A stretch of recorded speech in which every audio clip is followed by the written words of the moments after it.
So now, question that might be a little challenging, but for you, what does peace between Israelis and Palestinians look like?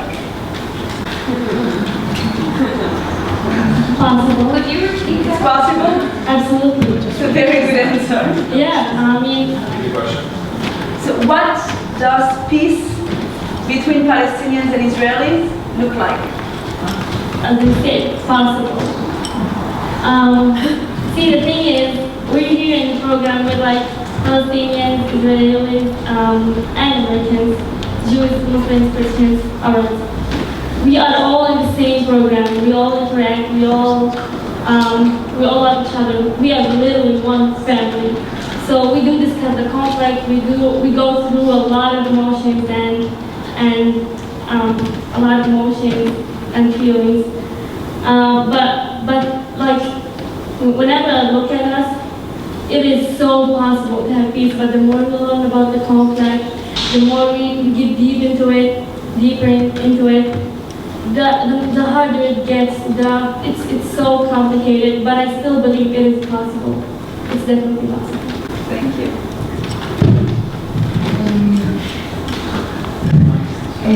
Maybe equality? Equality? Yeah, equality can be so, it has so many meanings, but like have more rights and being more free. Yeah. Thank you. Would you like to So for me, there are two types of peace when we talk about the Israeli-Palestinian conflict. First, we have peace among the people, and I think that's considerably easy. The proof of that is us. In less than 2 weeks, we managed to build, as Navin said, a family. And in less than, I would say that even the first day we were already there. And as Mariam said before, like after the dialogue sessions, even though they are so hard, we always, 5 minutes after, we're playing and hugging and laughing together. We never let opinions and arguments get in the way of our friendships. And those friendships, most of them are fresh. So it's not that we know each other for so long. So it's amazing that we are able to overcome that. That's why I believe peace among the people, it's not something that should be hard. Second, we have the peace among the nations or among governments or political/legal peace. That's a bit more complicated because for that to happen, in my opinion, both sides need to compromise a lot, need to give up on lots of difficult things. There are many emotional values involved, both narratives coexist, however the people don't realize that. And in order for us to have peace among the two governments, the sense of reality should be the main goal, in my opinion, and trying to realize that what was done in the past, we cannot, we were born 18 years ago, we have literally nothing to do with what happened in our generation or the next one. We just need to move on. That doesn't mean forgiving necessarily, it doesn't mean forgetting.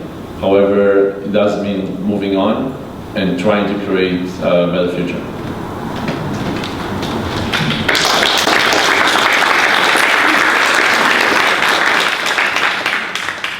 So, how would you like to have an impact back home?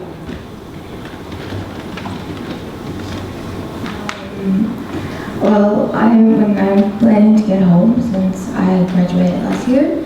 I'm planning to start studying as a social worker, because in a way it could help so many people. And as Nico said, like you can't forgive, you can't forget, but you need to move on. And some people need a little bit of healing to move on. And after that, I want to keep participating in programs like GPP or maybe do my own organization. That may take years, but I want to get to the point where we can actually create peace. Ready?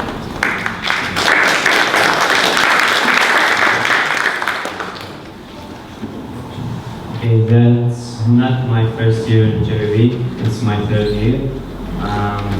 So every time like after JVB program, and I go home and start speaking with my friends, tell stories about the wonderful people I met, and also in my gap year, but after the school, I will come and work with JVB. Yay!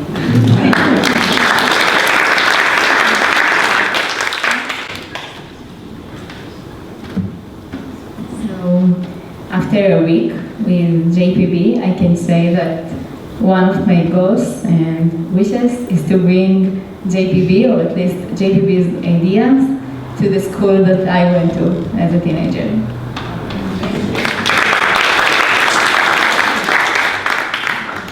So, as I said, I'm entering my senior year in high school, and as a Jewish Israeli, what I'm definitely gonna try to do is, as much as possible, is still try to explain to my friends the different narratives I heard during the program, the different narratives from my friends from the program, and there are many, and they are hard to listen to sometimes because we don't grow up listening to those narratives. And most people are very close. Most people back home are very close about the different narratives because it's their reality just overshadows the other narratives, and that's something that we must change. So trying to explain to them, to try to open this kind of cage they have that